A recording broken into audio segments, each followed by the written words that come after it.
Já parou para pensar que só existe cultura com energia? E é por isso que a Petrobras é a maior patrocinadora da cultura brasileira. Se depender da gente, essa energia nunca vai faltar. Programa Petrobras Cultural. Mais energia para a cultura. Petrobras, líder na transição energética justa. O Brasil é a nossa energia.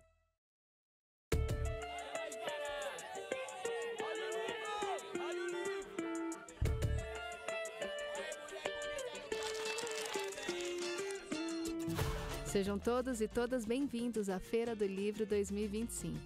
A Feira do Livro é uma realização da Associação 451, da Maré Produções Culturais e do Ministério da Cultura por meio da Lei Rouanet, incentivo a projetos culturais. Apresentador exclusivo Petrobras. Patrocínio Prefeitura de São Paulo e Motiva por meio do seu Instituto na categoria Prata, Itaú Unibanco na categoria Bronze. Apoio Instituto Ibirapitanga, Pinheiro Neto Advogados e Enjoei. Parceria institucional Mercado Livre Arena Pacaembu, Museu do Futebol e Secretaria da Cultura, Economia e Indústria Criativas do Estado de São Paulo. Secretaria Municipal de Esportes e Lazer, Secretaria Municipal da Pessoa com Deficiência, Biblioteca Mário de Andrade e Livraria da Travessa. Apoio institucional Embaixada da França no Brasil, Instituto Camões, Instituto Cervantes, Canada Council for the Arts, Acción Cultural Espanhola, Ernesto Tsirunik Advocacia, ETAD, Vagalume, Ecoar, Quiro, Inside by Meliá São Paulo e Genópolis, Bubu Restaurante e Ovo. Parceria de mídia, TV Brasil, Rádio Nacional de São Paulo, Folha de São Paulo, UOL, JCDecaux, Revista Piauí e Publish News. Acompanhe a cobertura completa da Feira do Livro 2025 no site da revista 451. Acesse www.451.com.br e também nas nossas redes sociais, @a Feira do Livro. Viva o livro brasileiro!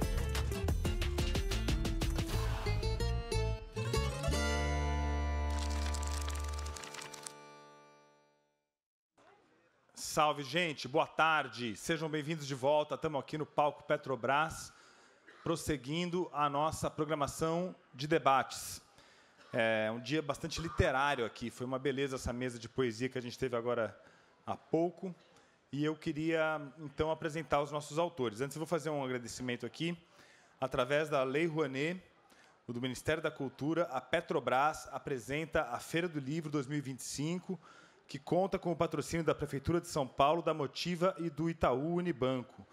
Agradecemos a todos os patrocinadores dessa edição, especialmente a Petrobras, por acreditarem, assim como nós, que a cultura move a economia. É isso, gente. Então, nesse dia literário, não podem faltar, né, os autores contemporâneos que movimentam a prosa, movimentam a literatura brasileira. E essa é uma mesa que a gente tem muito orgulho de trazer aqui para o Pacaembu. Eu vou chamar ao palco a Verônica Stiger. Seja bem-vinda, Verônica. Tudo bem? Seja bem-vinda. Por favor, se acomode aqui aí no sofá. Chamo também aqui ao palco Vinícius Portela. Seja bem-vindo, Vinícius. Tudo bom? Por favor, aqui no sofá. E para fazer a mediação, aqui uma antiga parceira da Feira do Livro desde a primeira edição, Maria Carvalhosa, com seu acompanhante Café. Vem aqui fazer a mediação. Palmas para a Maria e para o Café. Por aqui, Maria, por favor. Isso. Muito obrigado. Maria, que alegria. A Maria, ela é colaboradora da 451, faz resenhas lá. A gente já publicou algumas.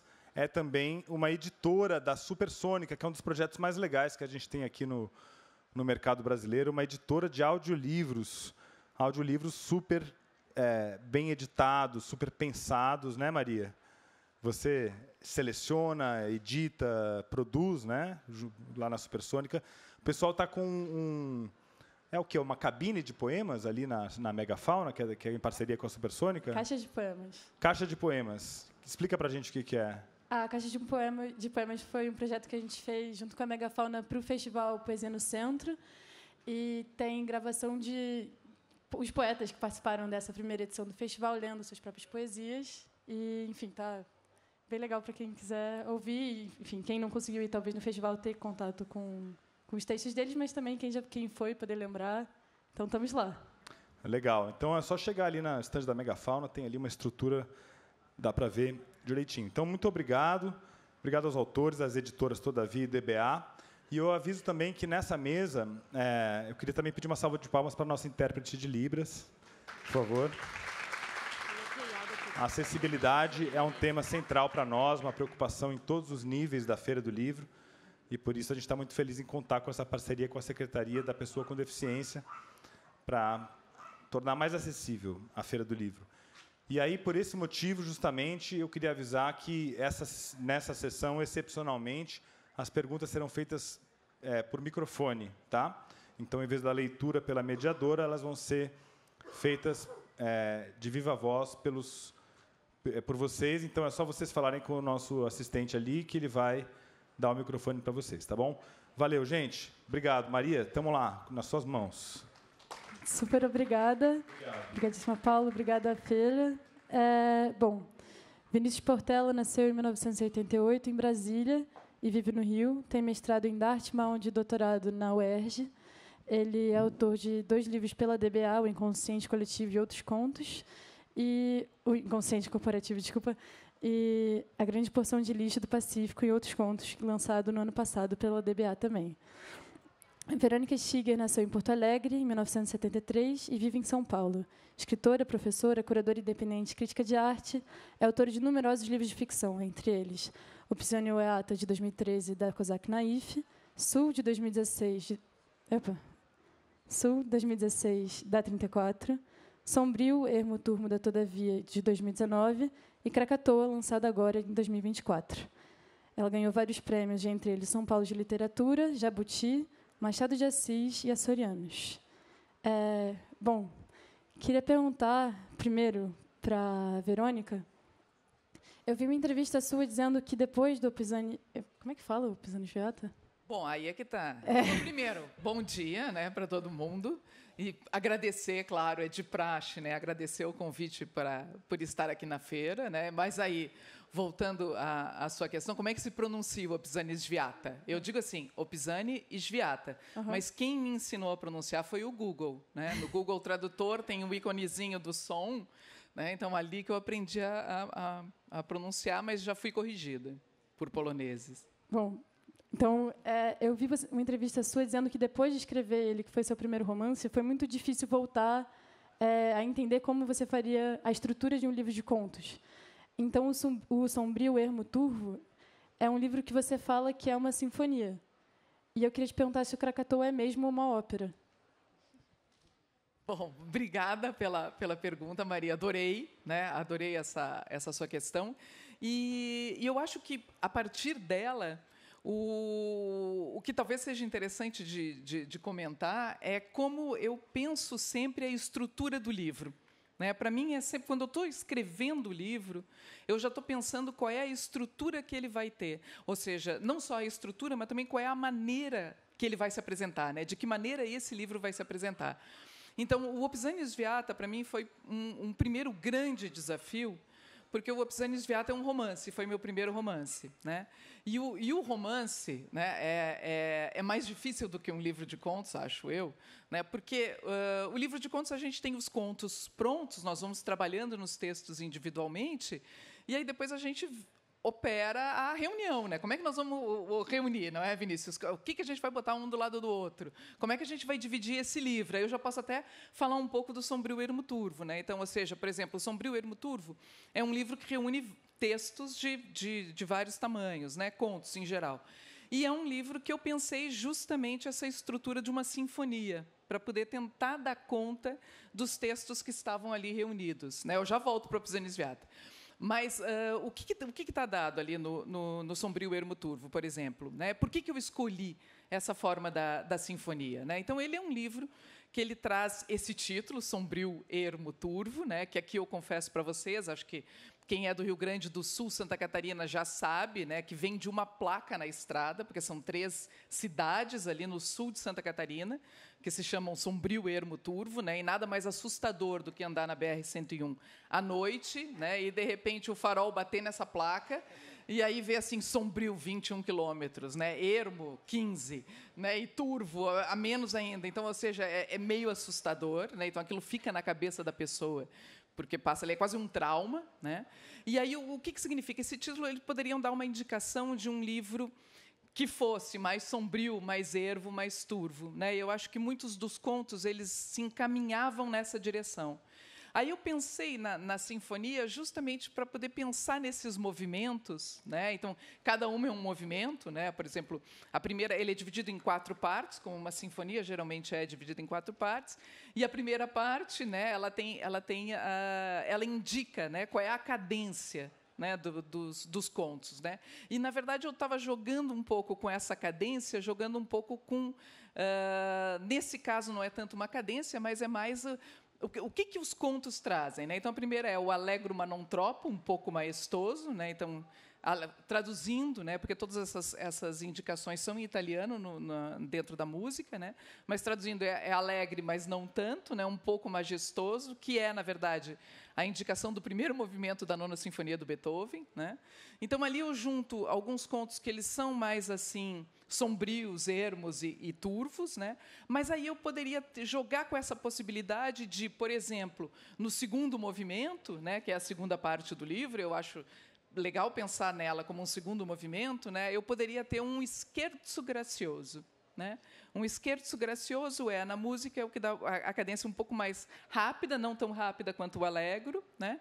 Mas scherzo em italiano quer dizer brincadeira, né? Quando a gente diz assim, está brincando comigo, né? Em italiano se diz está scherzando, né? Então, ou seja, está brincando. Então ali eu poderia jogar então com textos que não fossem sombrios, ermos, turvos, né? Que eles quebrassem um pouco essa lógica e não ficasse essa lógica de ser um livro em que os textos eles fossem mais sérios, mais sombrios, né? Então, nessa parte do scherzo grazioso, por exemplo, né, eu junto textos que são, eu pelo menos acho, mais engraçados, né? Mas daí o leitor achar, são outros 500, né? Mas do meu ponto de vista eles eram textos mais engraçados, né? Então assim que eu ia estruturando esse livro, né? Então a música me deu de uma certa forma uma chave para pensar esse livro, né? Mas eu estava falando do Opisani, eu juro que eu vou deixar tempo para o Vinícius falar, né? Falar rapidamente no Opisani Sviata que eu estava dizendo que a grande dificuldade, como era o primeiro romance, que é a maior dificuldade é saber se vai dar certo, né?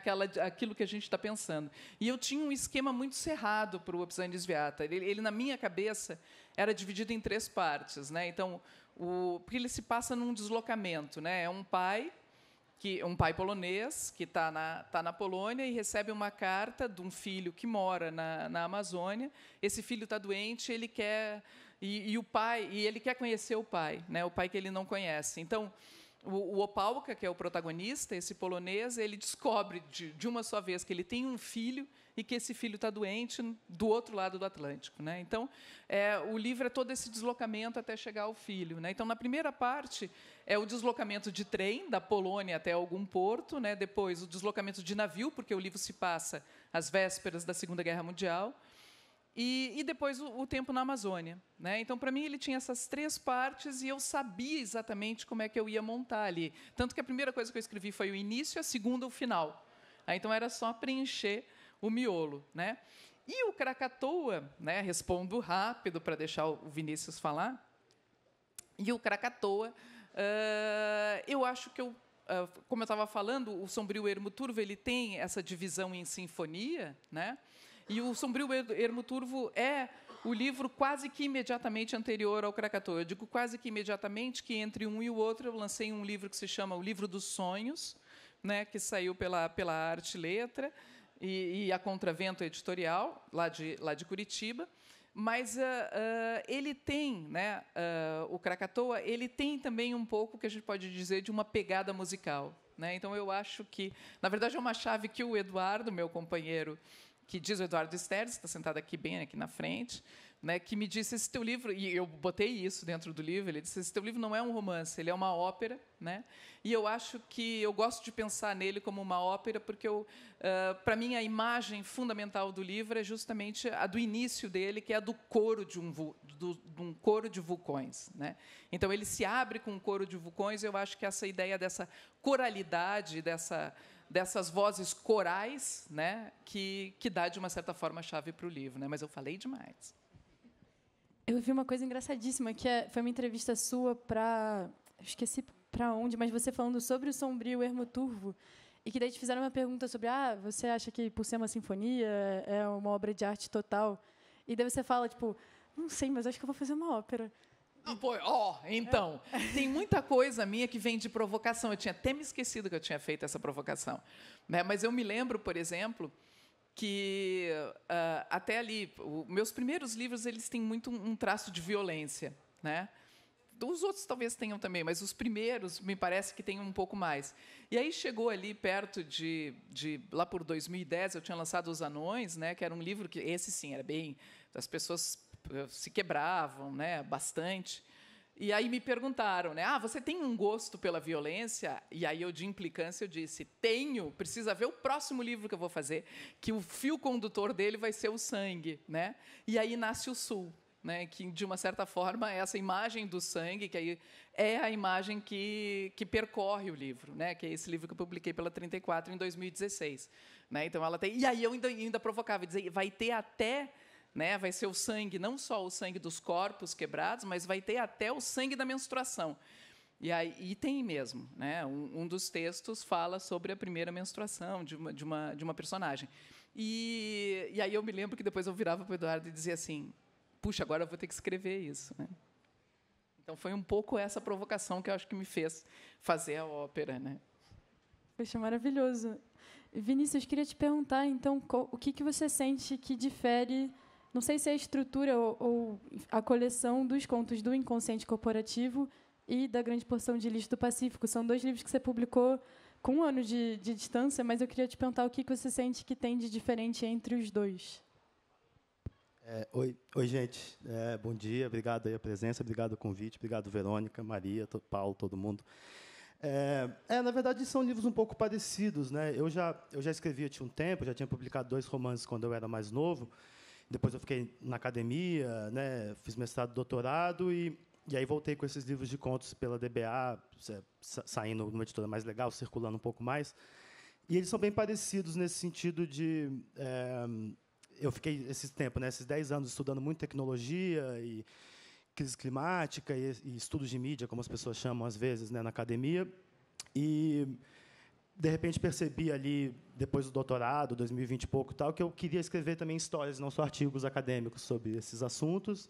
E foi um pouco dessa vontade que saíram os contos do Inconsciente Corporativo, que foi também a primeira vez que eu escrevi mais orientado à trama. Assim, eu era muito mais focado, acho que, em questões de forma, nas primeiras coisas que eu escrevi, e nesse eu percebi que isso, assim, desde contos sobre inteligência artificial, tentando escrever um livro do Borges, até um conto lidando com fóruns de extrema-direita na Guatemala, sendo usados por um cara extremista, que eu percebi que eu gostava de escrever essas pequenas tramas que botassem para rodar essas ideias, essas coisas que me angustiavam e que me interessavam.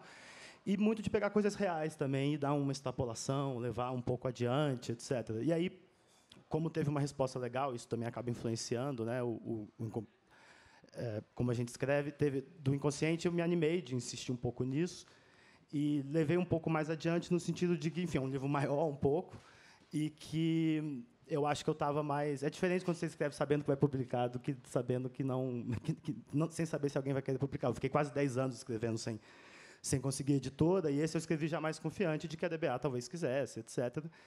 E aí, principalmente nos 2 últimos, né, viraram quase novelas. Os 2 últimos contos são grandes, o Estilhaço de Explosão Futura e Pesadelo Duplo de Inverno. E foi também a primeira vez que eu tentei escrever uma ficção científica, e não só passando perto da ficção científica, e me diverti bastante. Eu sou de Brasília, né, escrevi essa história de Brasília, e acho que essa talvez seja a diferença dos 2. São livros bem parecidos, né? Eles até têm a mesma coisa de começar com um conto, um chama Aceleração e o outro Concentração, que meio que ditam o tom do resto do livro, assim. Mas acho que eles são contos, eles quase funcionam como uma duplazinha, eu acho, assim. Até a coisa gráfica ficou meio parecida, né? Graças à galera da DBA, ficou ótimo. Mas acho que é mais ou menos isso. Poxa, maravilhoso. Verônica, eu queria te perguntar, o seu livro anterior, O Sombrio Ermo Turvo, você fala que ele começou, você teve a ideia de começar ele a partir de 2 contos que eram écfrases, que era você descrevendo e mergulhando, enfim, como você poderia falar sobre 2 obras de arte. Você é curadora também. E eu queria te perguntar, porque o Krakatoa, eu não sabia o que era Krakatoa, ignorância minha, mas eu fui pesquisar na Wikipédia, e essa ilha vulcânica na Indonésia, que se destruiu em 1883. 83, isso. E que o barulho da explosão foi ouvido, enfim, um raio enorme de quilômetros, e que estourou o tímpano de milhares de pessoas dentro daquela circunferência. É até hoje o barulho mais alto já registrado, eu acho, né? Não, teve um vulcão, não sei se vocês lembram agora, 2020 e poucos, está registrado no livro. Agora eu virei quase especialista em vulcão. Está registrado no livro, desculpa, assim, interromper, que nem louca. Né? Mas durante a pandemia, um vulcão no Japão, o Ongatonga, né? E aí tem uma continuação do nome que agora não vou me lembrar. Só que ele é um vulcão submerso, né? Então ele produziu o maior som depois do Krakatoa, foi registrado isso. Até então não tinha nenhum som tão alto quanto o som do Krakatoa. Imagina, para quem estava pensando música, etc. e tal, é óbvio, né? Que isso daí para mim era fantástico. E esse Ongatonga produziu um maior som, né? Agora o último, só que ele quase não foi ouvido porque ele justamente ele é exato, ele é submarino, sei lá como é que se diz. Eu tenho que responder. Não, né? é que ainda não terminei. Vocês, eu né? que interrompi, desculpa, Maria, continua. Gente, não, perfeito, pode interromper sempre, que é bom que vai somando. Mas eu queria perguntar se você sente como foi, se foi, e como foi diferente ter que descrever um som ao invés de ter que descrever uma imagem para você começar esse livro, que ele é todo...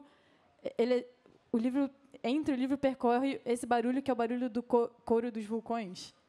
Queria te perguntar. Não, vou começar por essa parte final, e eu acho que eu não vou esquecer a primeira, que é da écfrase, né? Pois então, eu acho que esse foi um grande desafio para mim, né? Eu acho que, para mim, talvez o grande fio condutor do livro seja justamente esse coro de vulcões, né? Que é como o livro começa, né? Então, é um homem que ouve esse coro de vulcões, e isso se passa num tempo que não é preciso, né? No livro, na verdade, se passa num presente, mas depois de uma grande catástrofe, né, o que se imagina. E esse homem, ele um dos poucos sobreviventes, a gente não sabe exatamente do quê, e ele ouve esse coro dos vulcões, né? Então, para mim, essa foi a grande... Embora seja... esse é o problema, eu não termino as frases, e depois fica um horror para reproduzir. Então, vou começar do início, né? Então, para mim, o grande desafio era como pensar esse som dos vulcões, né? Como seria esse coro dos vulcões? Porque isso que eu ia dizer, a grande imagem para mim, né, naquele momento, que era, e aí sim é uma imagem, é essa imagem de que, de repente, todos os vulcões da Terra, né, então, ou seja, todos os vulcões do planeta, claro, tem uma grande concentração ali no Pacífico, mas há vulcões espalhados pelo planeta inteiro. Imaginar todos eles cantando, porque eles não estão entrando em erupção. Eles estão cantando uma música só deles, né, num determinado momento. Né? Então, ou seja, como imaginar esse grande teatro, e esse grande teatro que é impossível de se ver, porque ele se dá no globo inteiro, né? Então, ou seja, quem está dentro, nós aqui na Terra, a gente não vê, não tem como ver esse espetáculo. E mesmo quem está no espaço também não vai ver, porque a Terra é redonda, né? Ela não é plana, a Terra é redonda, né? E a gente vai ver só uma parte da Terra, né? Não consegue ver os vulcões em ação, os vulcões cantando, né, todos ao mesmo tempo. Então, para mim, a grande fascinação para mim ao começar a escrever esse livro era essa imagem, como dar conta dessa imagem, e, no segundo momento, como você mesmo chama a atenção, era justamente como descrever esse som. Como é que seria esse canto dos vulcões? Isso que eu queria imaginar. Como é que seria? Ele não poderia ser algo parecido com com o som que a gente conhece, né? Eu queria imaginar um som outro, um som completamente diferente daquilo que a gente conhece, seja esses sons que a gente está ouvindo agora, que se a gente ficar quieto, a gente vai ouvir todo esse ruído do pessoal caminhando, né, do pessoal andando, ou então mesmo de conversa, mesmo som musical. Eu queria imaginar que fosse uma outra coisa. Então, esse era, para mim, o grande desafio, e não por acaso o livro começa com essa descrição, com essa tentativa de imaginar como é que seria, né, esse som, e, na verdade, é o personagem descrevendo como é esse som.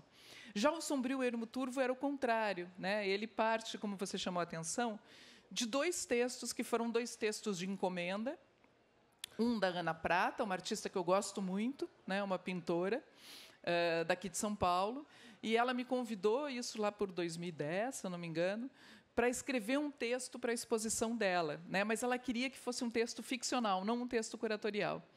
E aí eu fui lá, visitei o ateliê, via várias das pinturas que ela ia expor, e aí eu trabalhei justamente a partir disso, a partir da écfrase, né? Aquilo que a gente chama de uma écfrase, né? O que é uma écfrase? Vou falar muito rapidamente, né? É uma representação verbal de uma representação visual, ou seja, um poema, um conto, uma parte de um romance, alguma coisa, algum texto literário, né? Que descreve de alguma coisa o efeito a partir de uma representação visual, ou seja, uma pintura, né, uma fotografia, né, alguma representação, um desenho, uma gravura, etc. Né? E, nesse caso, eram pinturas. Então, é um livro que esse texto se chama Caixa, né, ele parte justamente dessas écfrases. Ele, na verdade, a ação toda é sugerida pelas diferentes écfrases que eu fiz a partir de vários quadros dela, né? E o outro convite foi para participar de um livro, também mais ou menos na mesma época, que era Vai e Vem, se chamava, né? E era sobre as ferrovias aqui de São Paulo. E cada escritor convidado recebia um conjunto de fotografias, não se dizia qual era o fotógrafo. E aí, a partir dessas fotografias, a gente tinha que escrever um texto, né? Então, claro, depois a gente sabia quem era o fotógrafo, né? Então, eu recebi um conjunto de fotografias da Cris Bierrembar, né? E eram fotografias que mostravam uma série de trabalhadores ali dos trens aqui de São Paulo, né? E fotografias assim meio sombrias, né? Eu acho que dali que vem a ideia de opa, é agora que eu tenho que trazer essa placa, né? O nome dessas cidades e transformar em título de livro, porque era tudo muito sombrio, né? Muito ermo, só tinham eles, né? Era tudo muito escuro, umas fotografias escuras, e a partir dali eu faço o maquinista, né? Num determinado momento cheguei até a pensar em fazer todo o livro de écfrase, mas aí eu disse assim, não, vai ficar muito repetitivo e chato, né? Eu acho que eu não vou fazer.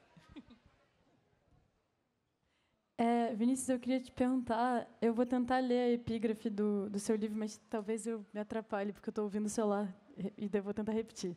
Mas você começa o livro com uma epígrafe do Marx e do Engels, que você fala: a sociedade burguesa moderna, que conjurou gigantescos meios de produção e de troca, assemelha-se ao feiticeiro que já não pode controlar as potências infernais que pôs em movimento com suas palavras mágicas. Eu vi que você estudou o Gilbert Simondon, que até você me falou que você vai publicar pela editora Machado, e eu vi numa entrevista sua você explicando um pouco o pensamento dele, falando que ele diz que a gente não tem que ser nem tecnofóbico nem tecnofílico, nem ter pavor da tecnologia e também não se deixar levar pelas tentações dela. E eu acho que os seus livros fazem um pouco essa exploração. Não, eu queria perguntar como que você encontrou na ficção uma forma de poder... Isso você encontrou uma forma de você poder explorar isso. Nossa, obrigado. Achei muito boa a pergunta. Só para explicar minimamente aqui, porque o Gilberto Simondon não é uma figura ainda muito conhecida no Brasil, né? Esse filósofo francês morreu em 89. Não foi tão bem recebido quanto os outros filósofos franceses, mais ou menos do mesmo período e tal, mas ele tinha além de várias outras coisas, ele tinha essa pegada com tecnologia, com essa perspectiva em particular, que eu descobri no doutorado, mais ou menos, e que me influenciou bastante. Eu já publiquei algumas coisas sobre, tenho algum contato e tal. E é isso, eu já me interessava por tecnologia e ele foi a pessoa que mais abriu minha cabeça na direção de que o problema não é a tecnologia em si, o problema é o capitalismo, o problema é a maneira como a modernidade conduziu a visão do que é a técnica, o que é a natureza, e como a gente se afunilou nessa visão totalmente autodestrutiva, né? E sem conseguir imaginar uma saída, e acaba que no desespero, a gente às vezes reage a pensar que não, então só temos que voltar para a natureza, voltar para o que também seria impossível, porque o ser humano nunca foi pré-técnico, né? O ser humano ele já nasceu historicamente se constituindo com um ambiente nesse sentido e tal. Então, mas ao mesmo tempo na ficção esse lado da dimensão mais utópica possível da tecnologia está difícil de iluminar. Eu até já pensei em tentar escrever uma ficção científica utópica meio simondoniana que se passasse no sertão do Piauí, mas acho que eu vou demorar mais uns 10 anos de pesquisa sobre tecnologia para conseguir escrever isso, talvez. Mas é isso, o lado né, distópico e pessimista e que simplesmente vê o mundo em chamas está muito mais fácil de vislumbrar quando a gente pensa em tecnologia hoje, infelizmente, né? E acaba que esses dois livros puxam muito mais para isso. Mas você está super certa de ver que tem um fundo ali na visão que é essa visão de que a tecnologia em si não é, né? Enfim, é tecne, é basicamente a natureza em si, né? O fato de a gente fazer uma coisa tecnológica jamais poderia querer dizer que ela não é natural. O que isso poderia querer dizer, né? A gente só pensa isso porque a gente pensa que o ser humano se isolou da natureza e criou uma espécie de mundinho que é autossuficiente, que agora a crise climática está mostrando que não é autossuficiente de maneira nenhuma, ele está comendo o próprio chão e pode se destruir, né? Mas é isso. Então, eu tenho uma vontade de tentar não só escrever distopias, né? Não só ficar mostrando como as coisas são horríveis, mas tentar escrever uma coisa também um pouco mais, não sei se otimista é a palavra, mas que abra a imaginação de um jeito mais interessante, mas isso está se mostrando mais difícil do que, né? Como é que aquela frase famosa, é mais fácil de escrever a gente pensa mais no apocalipse do que no fim do capitalismo, é muito mais fácil imaginar isso, né? Então acaba que eu fui puxando para esse lado nesses dois últimos livros, mas tem no fundo uma espécie de sei lá, uma visão da natureza que não é essa visão horrorosa, né, que eu tento de alguma maneira levar em conta. Inclusive, já adiantando, eu acabei de terminar um romance que vamos ver se vai sair pela DVA, talvez, mas vai demorar um pouquinho ainda. E chama Zumbido, e foi um pouco influenciado pelo Krakatoa, na verdade. Porque também tem essa coisa com som. Eu já estava escrevendo ele quando eu comecei a ler, eu falei, não, caramba, ela vai fazer tudo que eu queria fazer, a maldita. Mas, na verdade, não.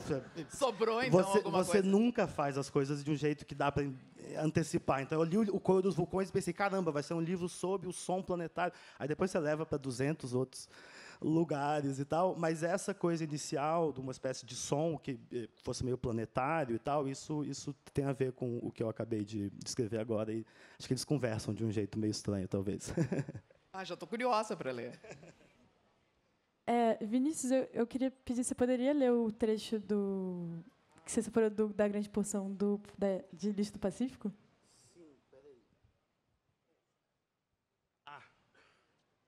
Acho que vai ser mais fácil encontrar no meu celular, peraí. Não, pode ser, obrigado. Eu já tinha separado aqui. Então, tem esse conto, né? Porque, como eu falei, eu gosto de trabalhar com as coisas que existem e meio extrapolar a partir da realidade. Eu me interesso muito por isso. E a grande porção de lixo do Pacífico é uma coisa que existe, é um aglomerado de lixo maior do que a França, ou mais ou menos do tamanho da França, que fica ali entre o Japão e os Estados Unidos.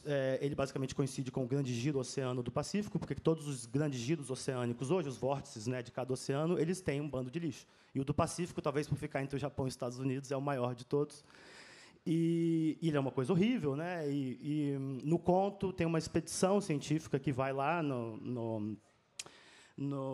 para conhecer, para fazer umas coisas. E aí vai uma cientista brasileira, uma oceanógrafa baiana e mineira, e ela conversa, tem uma espécie de conflito assim com um cientista canadense que tem uma visão mais otimista sobre crise climática e ela tem uma visão bastante pessimista sobre crise climática.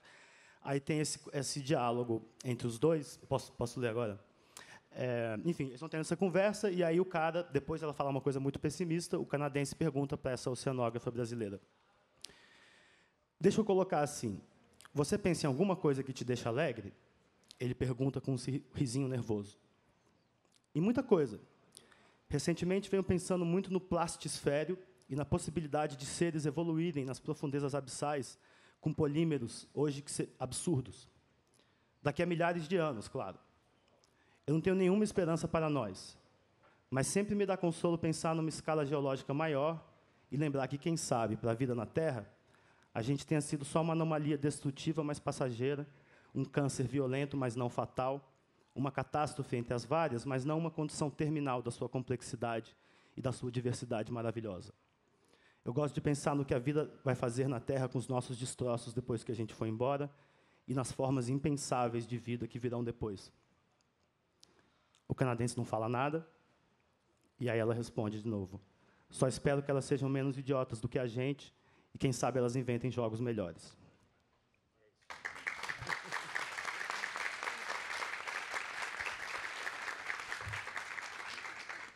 Desculpa o pessimismo aí, mas é o que tem para oferecer hoje, talvez.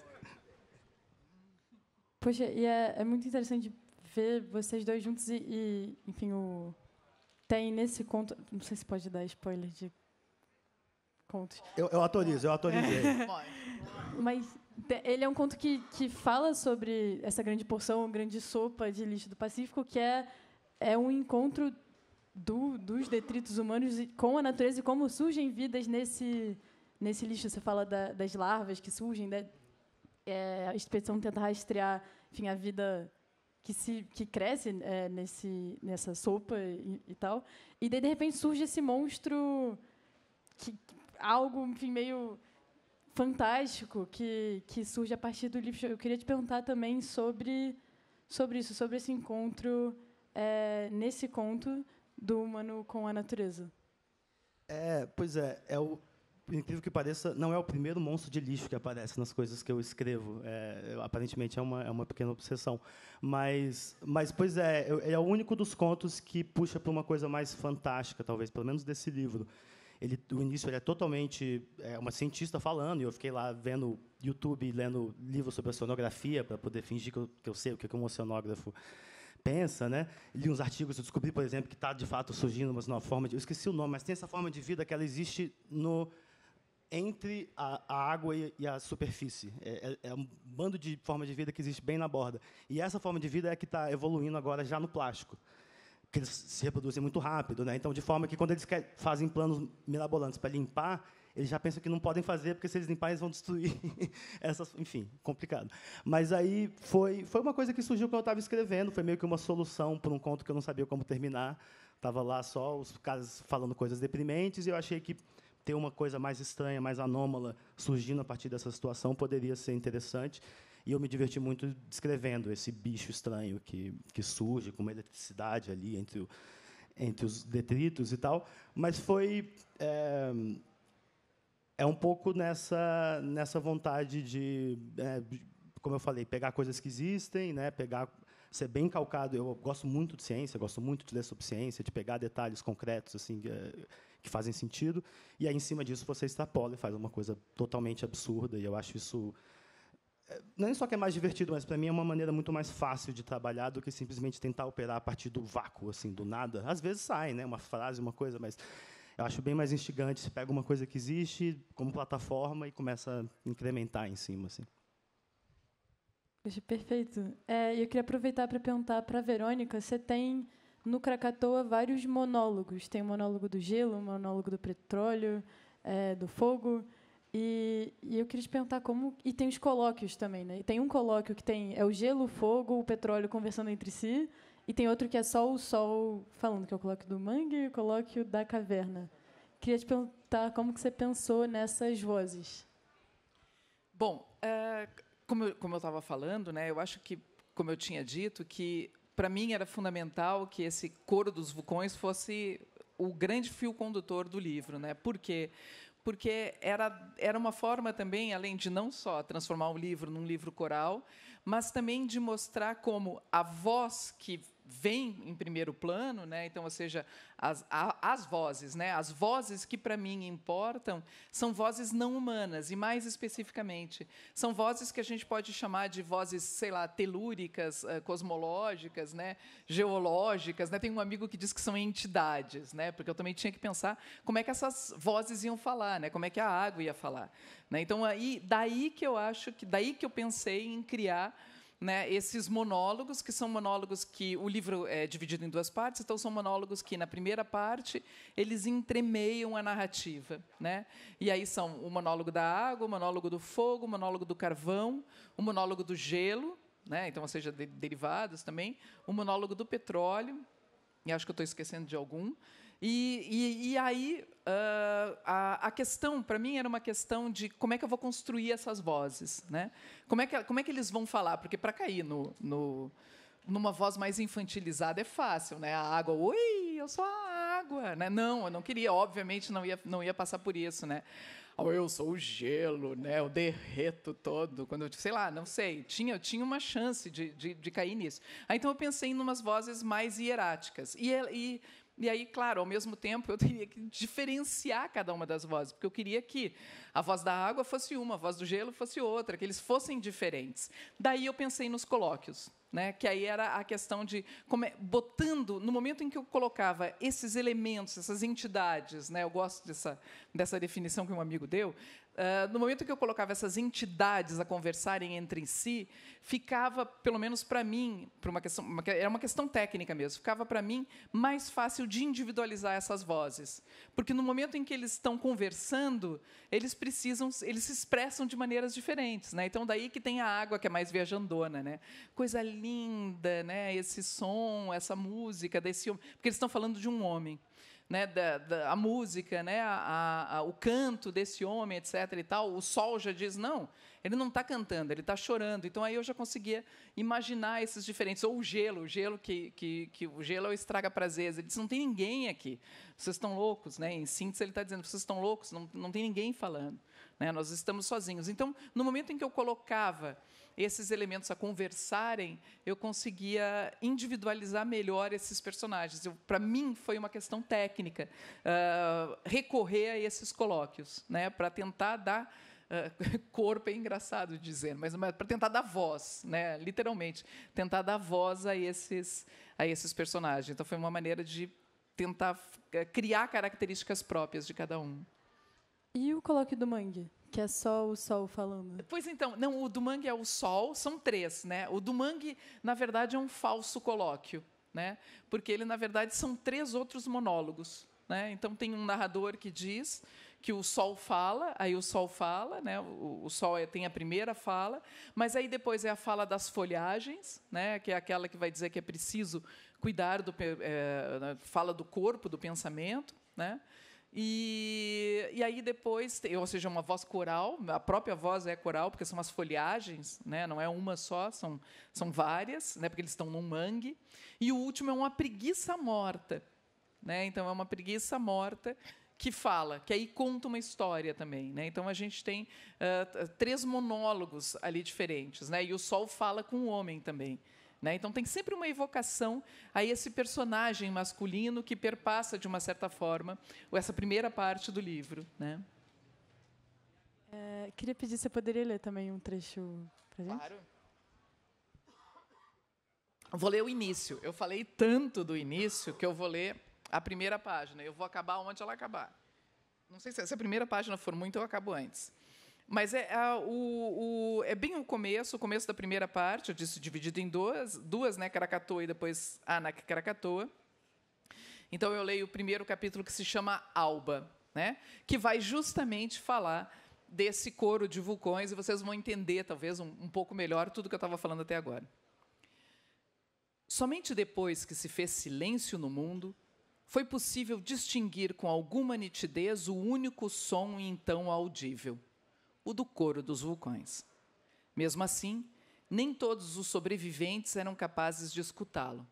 Às vezes, chegava a pensar que só eu os ouvia, eu e os mortos. Não que fosse um infrassom, mas sua frequência fugia àquelas captadas pela maioria dos ouvidos humanos. Era preciso ter uma percepção mais aguda para estar apto a discerni-la. Não necessariamente uma audição de morcego, talvez uma próxima do lobo, como era a minha. O som gerado pelos vulcões não lembrava em nada qualquer outro produzido pelo aparelho fonador humano. Tampouco havia algum aspecto que remetesse aos sons emitidos pelos animais. Também não era como os demais sons gerados pela natureza, como o trovão mais violento, o tambor do vento batendo na janela nos dias mais frios do inverno, a metralha da tempestade caindo sobre um teto de zinco, a explosão das ondas do mar se chocando contra as pedras nos dias de ressaca, a melodia dos pingos na vidraça, a canção do rio correndo, o coro do volume colossal de água da cachoeira despencando violentamente, o tilintar das folhas das árvores tremulando nas florestas, o estalido do fogo crepitando, o sussurrar das asas dos pássaros se agitando. Muito menos se configurava como um som artificial, como do grafite riscando a folha em branco, do giz deslizando sobre a superfície do quadro verde, dos dedos pressionando as teclas do computador, do copo de vidro caindo no chão, da colher de chá de metal sendo depositada sobre a xícara de cerâmica, do arrastar da cadeira, da porta se abrindo, dos pés descalços sobre a grama seca, do ventilador na velocidade máxima, do martelo golpeando um prego na parede, da batedeira funcionando, da máquina de lavar centrifugando as roupas, do varal se rompendo, da britadeira furando a calçada, das buzinas dos carros, da moto acelerando a toda velocidade, dos sinos da igreja no fecho da tarde, da âncora sendo lançada ao mar, do chocalho do xamã, de qualquer instrumento musical, do espanto-espírito agitado pela brisa dos fogos de artifício. Era outra coisa. E assim segue, né?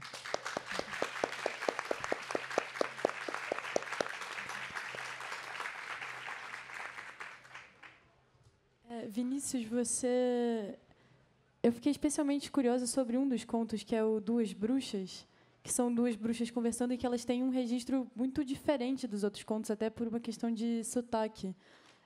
Mas eu queria perguntar como que foi encontrar as vozes para cada um desses protagonistas que carregam cada uma das histórias e como foi explorar essas diferentes vozes, mas, em especial, a voz dessas bruxas. E o que elas têm a nos dizer, talvez? Fiquei feliz de você perguntar desse, que é o mais esquisito, certamente, dos contos. A Luísa, minha editora, inclusive, resistiu um pouco a ele e tal. Nem todo mundo é o favorito, né? Mas eu gostava muito de insistir, porque, para mim, ele apresenta um pouco... Um amigo que me falou isso, o escritor Beno Kummel, de Brasília, e eu concordei. Ele também não gostou do conto, mas achou que é um conto que ele é um manifesto para o livro, é uma carta de intenções, assim, manifesto é pretencioso, uma carta de intenções para o livro. E eu achei interessante essa pergunta, porque esse conto surgiu de uma maneira totalmente diferente dos outros. Como eu falei, esses dois livros eles vieram muito orientados à trama e a ideias. Não era uma coisa formal, era muito assim... Nossa, tem essa ideia, e se eu colocar isso, e se eu pegar essa coisa e botar aqui, e se uma pessoa fizesse isso, etc. E tem uns dois contos também que são umas coisas mais sobre relacionamento, que também são, na verdade, meio baseados na minha vida, com algumas distorções e tal, que também não tinha nenhum grande desafio formal nesse sentido. Mas, como eu escrevi esses livros mais orientados à trama, uma parte de mim estava até meio frustrado com isso. O romance que eu terminei até tem a ver com isso, que eu estava um pouco frustrado de não escrever coisas formalmente mais interessantes, que é uma coisa que eu sempre fui muito interessado, por forma, por experimentação e tal. E esse Duas Bruxas, ele nasceu, na verdade... Era um diálogo, simplesmente, que tem um escritor que eu gosto muito, norte-americano, chamado Donald Barthelme, que ele tem vários contos que são só diálogos meio soltos, você não sabe quem é que está falando. É ele meio brincando de Beckett ali, puxa umas coisas dos diálogos do Manuel Puig também. E eu sempre gostei disso. Então, eu comecei a escrever simplesmente um diálogo, improvisação. Eram só duas vozes, não sabiam que eram mulheres, não sabiam que eram bruxas, eram só duas vozes conversando, falando coisas estranhas e absurdas uma para as outras. E não tinha assunto. Era simplesmente vozes falando coisas estranhas umas para as outras. Eventualmente, um assunto começou a se formar ali naquelas frases esquisitas. E, eventualmente, eu percebi, não, o que está acontecendo é que são duas bruxas conversando logo antes das eleições de 2022 e elas estão discutindo o estado espiritual do mundo e estão fazendo parte de uma espécie de contra-sigilo contra as forças espirituais do mal, da maneira que elas entendem, etc. Elas estão em São Luís do Maranhão, se eu não me engano, acho que essa que é a premissa.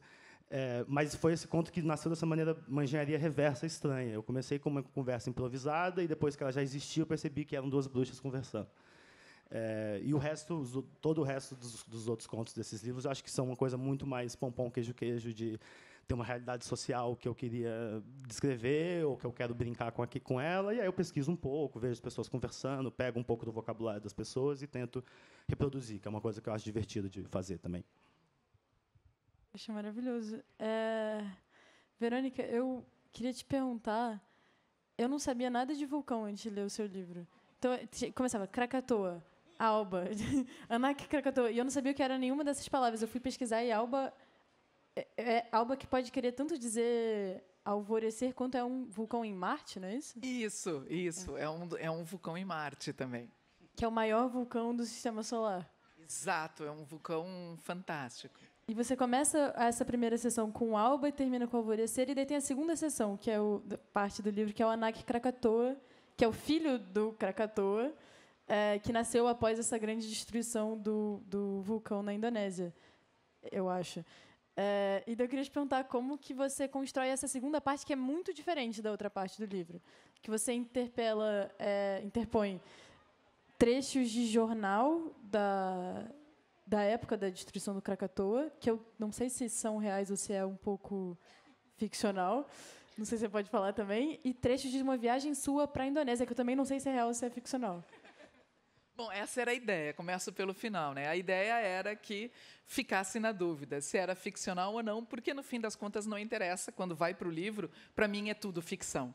Mesmo que seja verdade, tudo já se transforma em ficção, né? E aquele eu que fala, mesmo que ele fale sobre coisas que possam eventualmente ter acontecido comigo mesma, eu, Verônica, que estou aqui falando para vocês, né? Aquele eu é ficcional, né? Ele vai ser sempre uma construção. E não por acaso, em vários momentos do livro, se questiona, né? Quem é esse eu que fala? Quem é esse eu? Né? O eu existe? Né? Em algum momento, até uma pergunta nesse sentido, né? Mas a segunda parte do livro, ela, como eu disse, né, então o livro é dividido em duas partes. Krakatoa, que repete o título geral do livro, que é esse vulcão que explodiu em 1883 na Indonésia, e foi a segunda, e aí sim, até hoje, a segunda mais destruidora erupção que se tem notícia, que se tem registro, né, a segunda mais mortal também. A primeira é do vulcão Tambora, também da Indonésia, é um perigo ir para a Indonésia, né, é onde também se reúnem, há um conjunto maior de vulcões no mundo, é lá.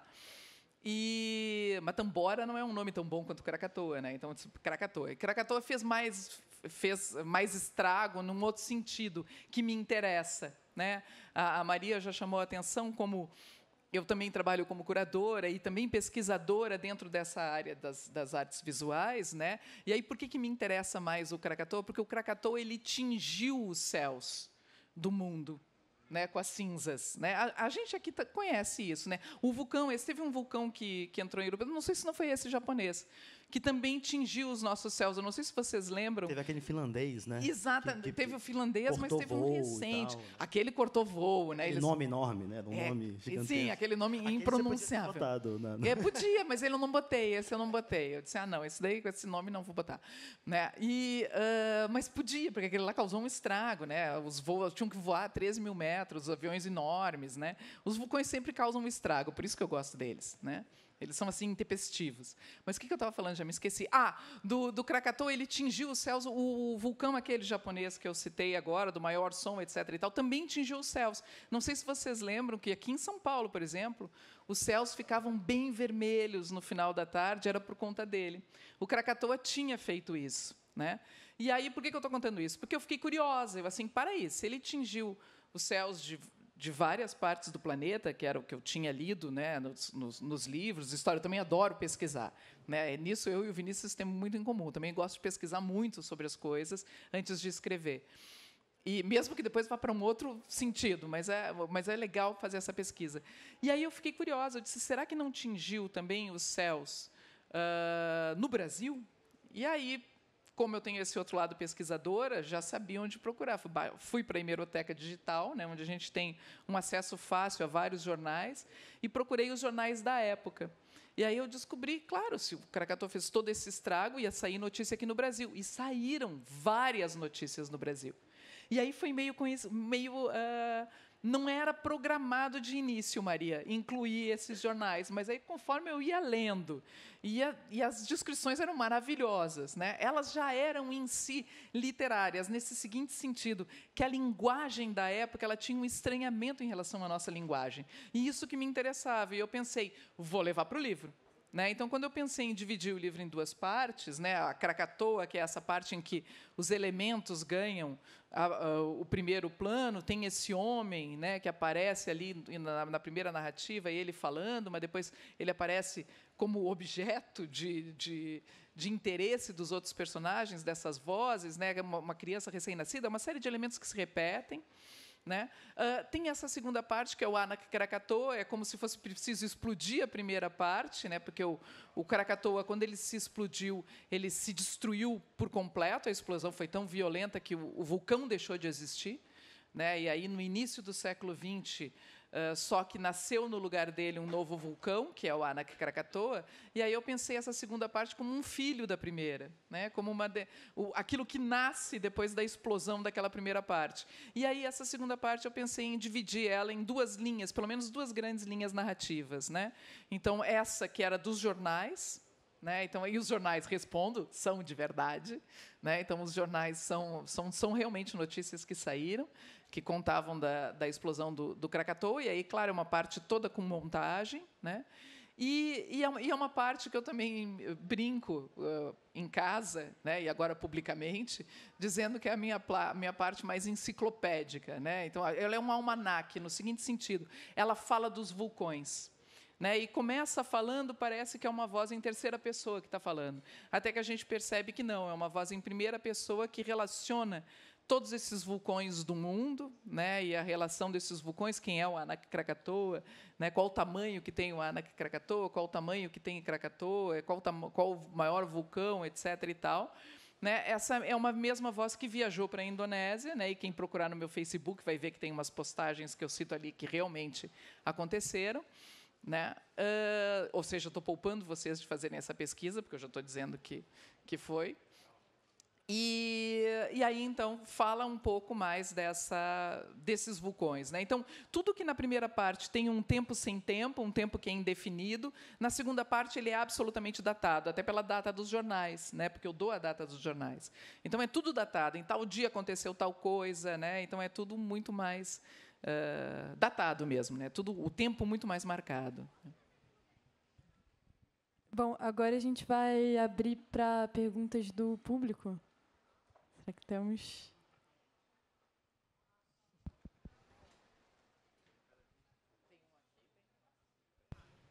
Boa tarde. Alô. Boa tarde. Primeiro, quero parabenizar Maria e Café pela mediação. Café no exercício da sua função ali. E Verônica e Vinícius. A minha pergunta, na verdade, é um elogio revestido. Assim. Ambos vocês dialogam com o espaço universitário, com a pesquisa, com a curadoria, né? Um mais com a tecnologia, a Verônica mais com as artes visuais, né? Dentre outras linguagens. Mas a literatura de vocês tem a qualidade de não recair num lugar intelectualizado. Vocês contam boas histórias antes de qualquer coisa. Como, no trabalho, no processo criativo, funciona para vocês essa separação, se é que ela existe, desse lugar e da construção dessa linguagem para escrever propriamente literatura e contar uma boa história para nós? Eu sou o Wellington, da Universidade Federal de Mato Grosso do Sul. Obrigado. Obrigado pela pergunta. Pois é, para mim acabou ficando uma coisa um pouco dividida, apesar de eu ter feito o doutorado tecnicamente nas letras, como eu falei, eu acabava pesquisando um pouco outras coisas, assim. Quando eu escrevo crítica, que é uma coisa que eu também gosto de fazer, inclusive eu já escrevi sobre o trabalho da Verônica, escrevi um ensaiozinho uns 2 anos atrás, obrigado, mas que quando eu escrevo crítica eu não sinto uma separação tão grande, eu sinto que é uma coisa ali mais e tal. Academia não, né? Academia te puxa um pouco mais, botar um fraque ali quando vai escrever, e você fica um pouco mais com medo de falar besteira e de estar cometendo uma impropriedade, uma coisa assim.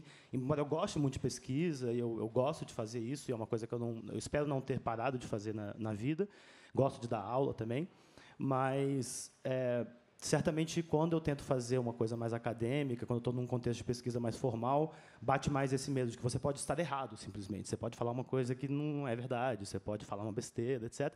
Enquanto na literatura você pode fazer um conto ruim, você pode fazer um romance péssimo, você pode escrever uma frase desajeitada e sem ritmo, mas não tem errado, né, propriamente. Isso me deixa... Nossa, é isso, como eu falei, eu já escrevi antes, eu tinha publicado uns romances mais novos, mas fiquei anos assim sem escrever ficção com pretensão de publicar muito, assim. E aí, quando eu saí da academia para voltar a escrever ficção, eu percebi, nossa, é tão mais gostoso. É tão mais gostoso escrever sem sentir que tem uma voz na sua cabeça de alguma autoridade morta falando que você, sabe, não está errado e aquilo não é aquilo.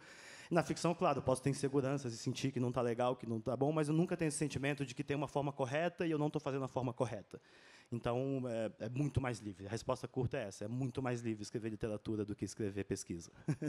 Até porque a literatura ela não tem compromisso com verdade. Né? Isso que é fundamental. Né? Eu acho que, pegando aqui o gancho e seguindo, eu acho que também concordo com tudo que o Vinícius diz e o que ele fala também muito a ver com o que eu faço. Eu posso dar até um exemplo do Krakatoa, que eu acho que tem tudo a ver com isso, da questão da verdade. Né? Porque nessa segunda parte, que é mais enciclopédica, como eu disse, né? Almanaque, né? Ela finge, na verdade. Aí é que está. A ficção está sempre fingindo, né? Ser alguma coisa. Então, ela fingindo ser esse almanaque, com essas últimas erupções o Etna está sempre entrando em erupção, vocês devem estar acompanhando. Né? Então, um pouco antes de sair o Krakatoa, ele ainda estava assim, às vésperas de ir para a gráfica, o Etna entrou numa erupção violenta em que mudou a altura dele. Né? E eu entrei em pânico, eu assim, caraca, eu digo qual é a altura do Etna aqui, que ele tem aqui no livro, ele está com 3.400 e poucos metros. E eu perguntava para o Eduardo, será que eu cheguei a ligar para a editora para encher o saco do pessoal, né? Eu disse, eu vou querer mudar uma coisa, dá tempo? Não, dá, Verônica. Tipo assim, eu imagino eles assim, suspirando e dizendo assim, tá, dá, é alguma coisa muito grande. Não, era só um número, né? E eu assim, não, é só um número do Krakatoa, porque o Krakatoa, o Etna entrou em erupção e agora ele já não tem mais o tamanho, porque o vulcão é assim. Está sempre subindo e descendo. Daí também o meu interesse pelos vulcões. Né?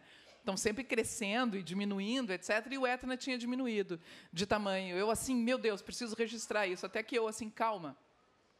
É ficção. Né? É ficção. Eu não preciso ter esse compromisso com a verdade. Né? Então, assim, um pouco pegando a resposta do Vinícius, eu acho que a graça toda é essa. Né? Mas, e no meu caso, eu só acrescentaria, que eu acho que também ficou claro com o que eu falei aqui, que como eu me lanço mão de expedientes que vêm da minha pesquisa para a ficção. Como, por exemplo, fui pesquisar curiosa, disse, não, para aí. Né, deve ter tido notícia aqui no Brasil sobre o Krakatoa e batata, tinha. Então, aí eu lanço mão dessa prática que eu tenho como pesquisadora para trabalhar também a ficção. Então, eu acho que uma coisa alimenta a outra. Né, eu acho que é uma via de mão dupla. Né, porque, por exemplo, também fazendo crítica, quando eu vou descrever uma obra, né, uma obra de arte... sei lá, digamos, um filme da Lígia Pape, tem um livrinho sobre Lígia Pape, né? Então, eu começo descrevendo esse filme dela que me interessa ali. Então, para fazer essa descrição, eu também uso, claro, técnicas que eu vou usar na ficção. Né? Então, um pouco por aí.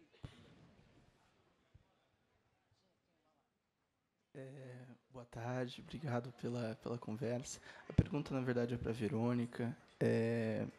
Primeiro, eu queria pedir desculpa, eu perdi o começo da conversa e talvez minha pergunta toque em temas que tenham sido tratados no começo.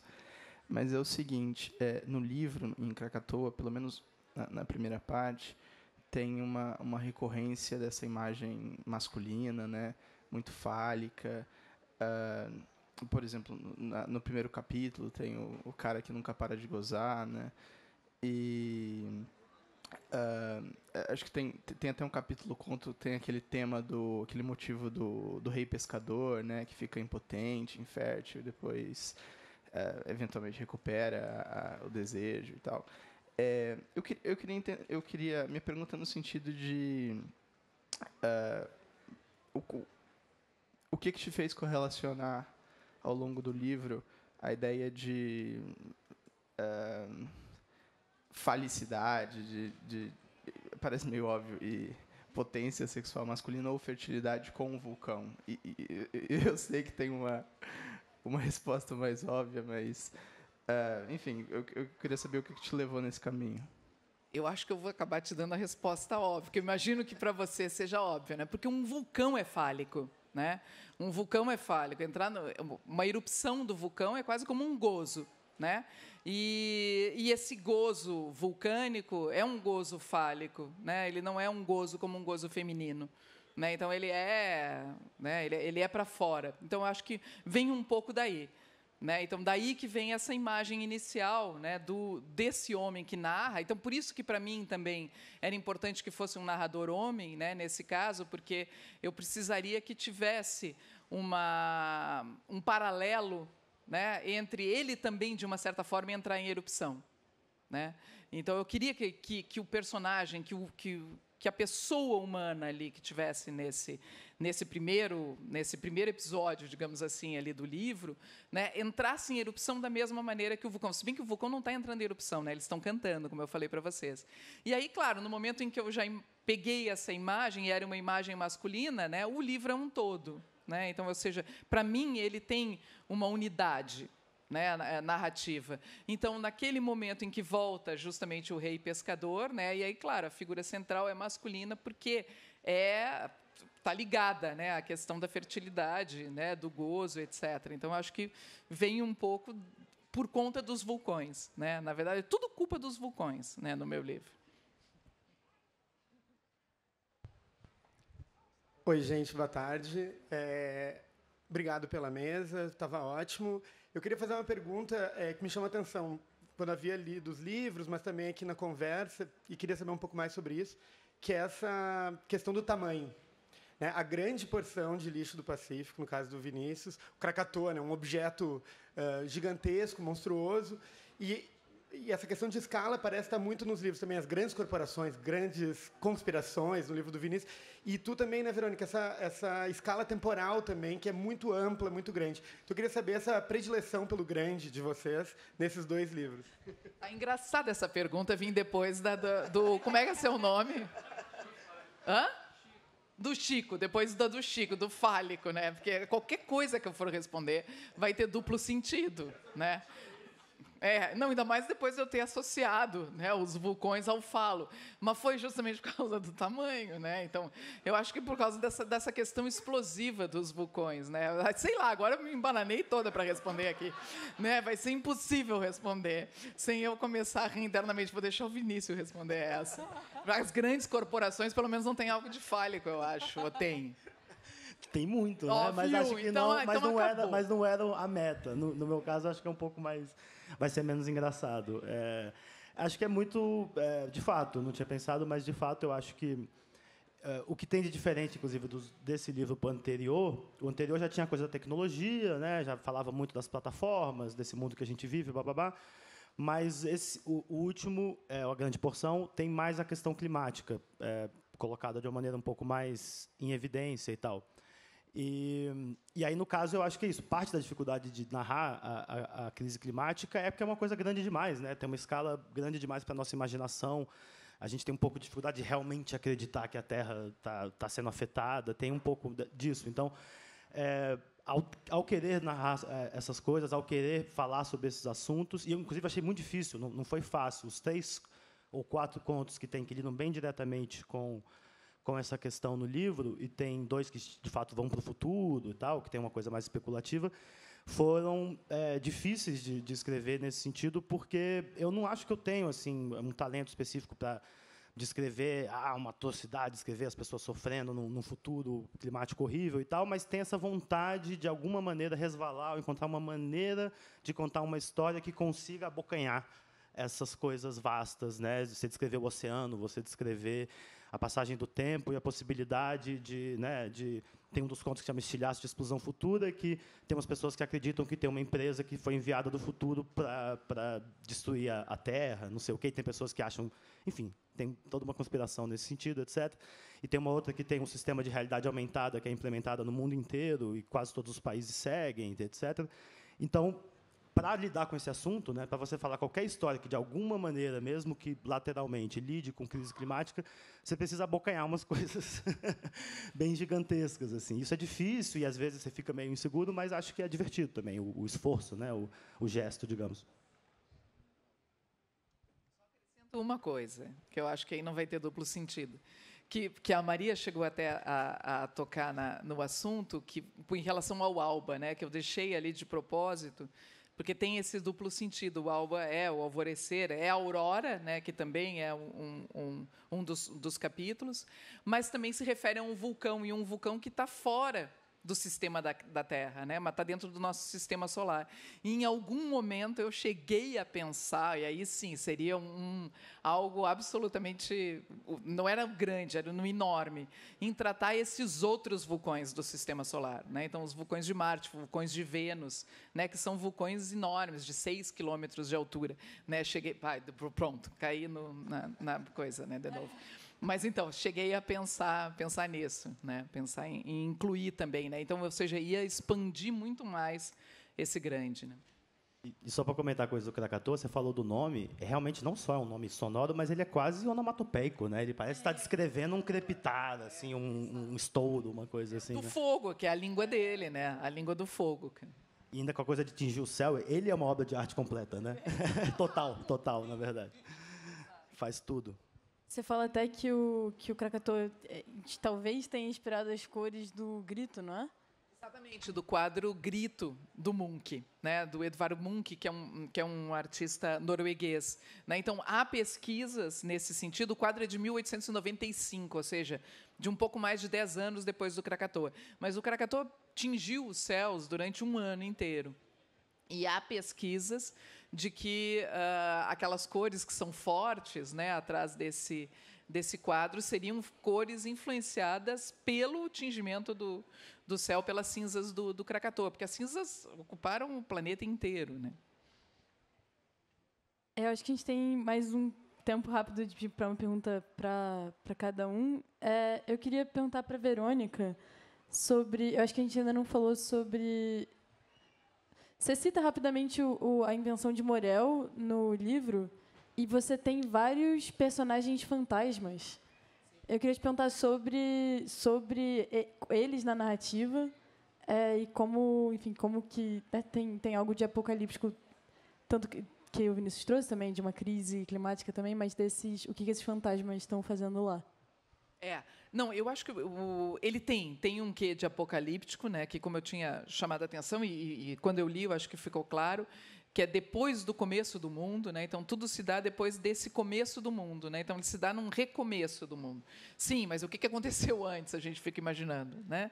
E é um livro que, sempre quando me perguntam sobre o que é o Krakatoa, eu resumo ele numa única frase. É um livro sobre vulcões e fantasmas. Né? Porque eu acho que são os dois grandes personagens do livro, né? Os dois grandes protagonistas do livro. Então, são os vulcões e os fantasmas. Né? Há uma série de fantasmas povoando o nosso planeta. Né? Então, eu vejo muito como esses fantasmas são os fantasmas que perpassam o livro, né? E chegam até os fantasmas do Alvorada, que faz com que o Temer, por exemplo, não queira se mudar para lá, lembra, depois do golpe contra Dilma, etc. Né? Então, há fantasmas de todos os jeitos, os fantasmas do STF. Né? Então, há esses fantasmas que percorrem as duas partes do livro.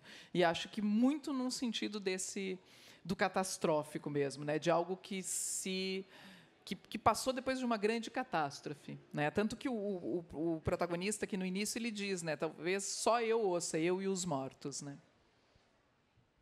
E queria aproveitar para perguntar para o Vinícius, você falou que a aceleração ela dá um tom assim, para o livro diferente da concentração, que é o que inicia o livro anterior. Eu queria te perguntar sobre, aproveitando esse tema fantasmas e virtualidade e tudo mais, sobre a exploração das redes sociais dentro de alguns dos contos. Esse é um assunto que me interessa bastante, né? Porque eu sou dessa geração, eu sou a última geração que lembra de acessar a internet pela primeira vez, que viu isso surgir, né? E eu era das pessoas que se entusiasmava e achava que era uma grande abertura utópica para o mundo. E ainda acho que não deixa de ser, e que não deixa de ser uma revolução muito extraordinária para muita coisa, ainda mais num país como o Brasil, que as pessoas não têm acesso às coisas. Mas a gente viu isso ter transformado. Não foi, para quem estava acompanhando, não foi uma grande surpresa, porque o Vale do Silício sempre teve essa mentalidade, mas não deixa de ser muito preocupante, muito assustador. E foi uma das grandes coisas que eu quis fazer já desde o livro anterior, né, do Inconsciente Corporativo, e que foi que eu acho que ressoou muito nas pessoas, porque a gente vive dentro dessas coisas hoje, né? É horroroso, mesmo quem tenta fugir, elas viraram um grande mediador da cultura, todo mundo está lá, todas as instituições estão lá, e elas ganharam esse tamanho totalmente desmedido, e a gente precisa falar sobre isso, né? E acho que é uma coisa que está muito presente, as pessoas estão falando, está longe de ser uma novidade, todo mundo está muito preocupado com o poder delas, mas eu tento justamente encontrar formas de narrar alguns dos absurdos, né, que isso, tanto no sentido pequeno, tem uns contos que são só sobre relações, das pessoas surtando no Twitter e surtando em rede social, mas alguns outros são mais essas coisas mais vastas, porque realmente eu acho que o mundo mudou muito rápido, em 15 anos, em 10 anos, e a gente precisa ficar meio calibrando a nossa imaginação para acompanhar um pouco das coisas, porque, senão, a gente não consegue nem entender o mundo que a gente está vivendo, né? Assim, a gente está sendo mastigado pelas entranhas dessas plataformas, desses algoritmos, assim, e eu acho que o mínimo que a gente pode fazer é, pelo menos, rir disso, satirizar e, claro, onde puder, apontar as saídas também. Poxa, eu queria agradecer muito a Verônica e ao Vinícius. Foi maravilhoso mediar essa mesa. E, enfim, eu gostei muito de estar aqui com vocês e poder ouvir mais. Eu queria dizer que os 2 autores vão estar na Livraria da Travessa, autografando os livros. E é isso, agradecer a todo mundo aqui. E, enfim, vamos nessa. Está maravilhosa a feira. Já parou para pensar que só existe cultura com energia? E é por isso que a Petrobras é a maior patrocinadora da cultura brasileira. Se depender da gente, essa energia nunca vai faltar. Programa Petrobras Cultural. Mais energia para a cultura. Petrobras, líder na transição energética justa. O Brasil é a nossa energia. São Paulo é arte, cultura e criatividade, com mais de 200 espaços culturais da Prefeitura de São Paulo em todas as regiões da cidade. E grandes eventos, como a Virada Cultural, que em 2025 reuniu cerca de 5 milhões de pessoas. Neste ano, a Secretaria de Cultura e Economia Criativa já promoveu mais de 5.000 atrações gratuitas e 319 milhões de reais foram anunciados em editais de fomento. Isso é São Paulo, cidade de todas as artes.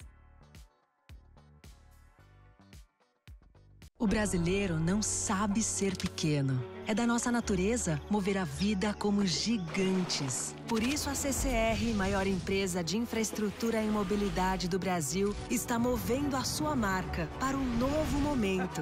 A CCR agora é Motiva.